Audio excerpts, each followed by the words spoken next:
د رمضان المبارک میاشتې د رارسېدو په مناسبت د افغانستان اسلامي امارت د محترم رئیس الوزراء الحاج ملا محمد حسن اخوند پیغام.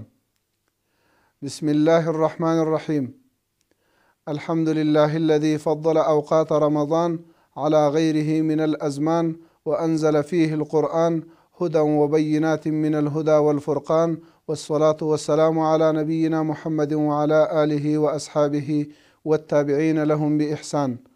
اما بعد، د افغانستان مومن ولس او د نړۍ ټولو مسلمانانو ورونو، السلام علیکم ورحمت الله وبرکاته. د رسول الله صلی الله علیه وسلم دا عادت و چې د روژې میاشتې له رارسېدو څخه مخکې به صحابه کرامو او نورو مسلمانانو ته د روژې د ترغیب او ترغیب په اړه توصیې کولې. بناء له هر څه وړاندې د رمضان المبارک میاشتې د رارسېدو په مناسبت د نړۍ ټولو مسلمانانو په ځانګړي ډول د افغانستان مسلمان ولس ته مبارکي وایم.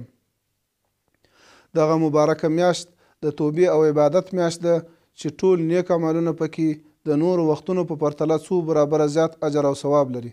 الله تبارک وتعالی دې موږ او تاسې ټولو ته په دې مبارکه میاشت کې د توبې، استغفار، ذکر، طاعت او مقبول عبادت توفیق را په برخه او په کامل صحت او عافیت سره د مبارکې روژې د فریضې د ادا کولو توان راکړي.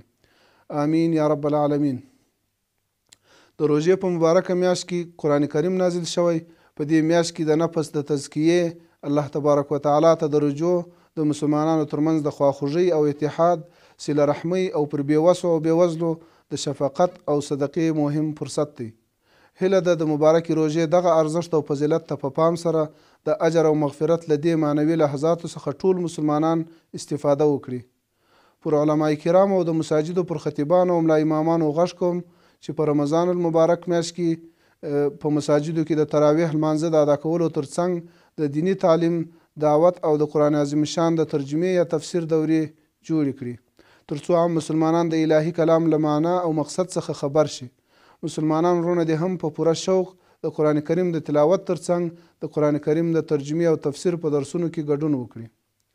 دا چې رمضان المبارک د خواخوږۍ او صله رحمۍ پیغام لري او په روژه نیولو سره موړ انسان د وږي له حاله خبریږي. بنا له ټولو هیوادوالو هیله لرم هغه که حکومتي مسؤلین یا عام توانمند هیوادوال او پانګوال دي د بېوسه او فقیرو مسلمانانو مرسته وکړي، خصوصا هغه هیوادوال چې په زلزلو او نورو طبیعي پیښو کې زیانمن شوي او همدارنګه راستانه شوي مهاجرین، د شهیدانو کورنۍ، کونډې او یتیمان باید له یاده ونه باسو. ډېر ځله داسې پیښیږي چې د روژې مبارکې میاشتې په رارسېدو سره یو شمېر فرصت طلبه خلک په بازارونو کې د خوراکي او ضرورت وړ توکو نرخونه ناڅاپي لوړوي. څرنګه چې رمضان المبارک د لورینې او ترحم میاشت ده، نو تجاران او پلورونکي باید نرخونه د امکان تر حده راټیټ کړي ترڅو د بېوسه هیوادوالو مرسته وشي. ټول مسؤل چارواکي باید د نرخونو د لوړېدو د مخنیوي په موخه جدي نظارت او اړین اقدامات وکړي. سږ کال د روژې میاشت په داسې حال کې راځي چې د اسلامي نړۍ په یوه نه بېلېدونکې برخه فلسطین په خاص ډول غزه کې پر بېوسه مسلمانانو د صهیونیستي یرغلګرو لخوا سخت ظلم او وحشت روان دی او نړۍ یې په رڼو سترګو ننداره کوي.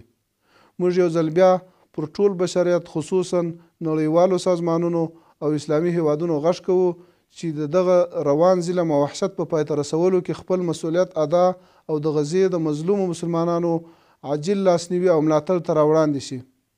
څه چې په غزه کې جریان لري د بشریت د تاریخ پر ټنډه تور داغ دی او هغه هیوادونه چې دې ظلم ته یې لاره هواره کړې یا د مخنیوي لپاره واقعي هڅې نه کوي د صهیونیستي یرغلګرو جرمي شریکان دي.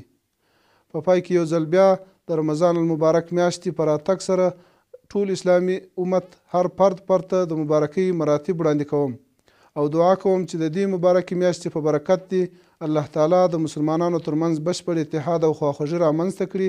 الله تعالی دې د بېوسه او تر ظلم لاندې مسلمانانو حافظ او مرستندوی شي. په دې مبارکو شپو او ورځو کې له ټولو مسلمانانو څخه غواړو چې خصوصا د فلسطین مسلمانان په خپلو دعاګانو کې یاد وساتي او د هغوی هر قسم مرسته او معاونت وکړي. امین یا رب العالمین. وما ذلك على الله بعزیز. د افغانستان اسلامي امارت رئیس الوزراء الحاج ملا محمد حسن اخوند.